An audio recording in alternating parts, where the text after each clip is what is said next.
So, ఇప్పుడు మీరు ఒక మాట అన్నారు. ఏందంటే, ఎంఐఎం వాళ్ళు అధికారంలో ఎవరి దగ్గర ఉంటే వాళ్ళ దగ్గర ఉంటారు అని జెప్పారు. ఎంఐఎం వాళ్ళు అడుక్కున్నారు. ఎంఐఎం వాళ్ళు ఖచ్చితంగా ఒక క్యాండిడేట్‌ని పెట్టాలి. హ్మ్. ఇది ఫిరోజ్ ఖాన్ డిమాండా? కాంగ్రెస్ పార్టీ ఆల్రెడీ మీరు ఇంతకు ముందే చెప్పారు కదా! నాకు ముందే తెలుసు మీటింగ్ జరుగుతున్నట్టు అనేది. ఇది గూడా ముందే తెలిసి మీరు ఈ డిమాండ్ ముందుకు తీసుకొచ్చారా? ఎంఐఎం నే వాళ్ళు గూడా అక్కడ పెట్టాలి. జూబ్లీ హిల్స్‌లో ఒక క్యాండిడేట్‌ని నేను పెట్టాలని. ఒక గ్రౌండ్ యెస్. నేను 4 టైమ్స్ ఎమ్మెల్యే ఓడిపోయినా, ఒకసారి ఎంపీ ఎంపీగా ఓడిపోయినా. ఓడిపోయారు. అన్ని ఎలక్షన్‌లు బోగస్ ఓట్లతో ఓడిపోయినా. Okay. Right fine. No problem. కానీ నేను ఓడిపోయినా నేను నా నెత్తి మీద తీసుకుంటున్నా. ఓకే. నేను ఎవరి మీద పెడితే I'm a weak fellow. Yes. I'm a very strong fellow. 6థ్ ఎలక్షన్‌కి నేను రెడీ రెడీ అయిపోయినా. అవుతున్నా. రైట్? సో, ఇప్పుడు నేను ఒక గ్రౌండ్ లీడర్. నేనెప్పుడు గ్రౌండ్ లోపల పోయి అన్నీ రిసర్చ్ చేసుకొని వస్తా.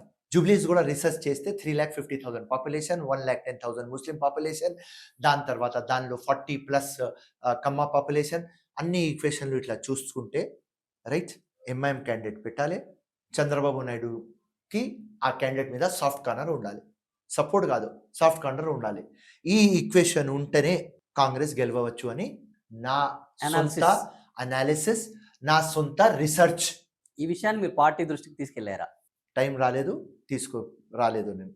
ఓకే. తప్పకుండా వారం 10 డేస్‌లో నేను రిపోర్ట్ సబ్మిట్ చేస్తున్నా.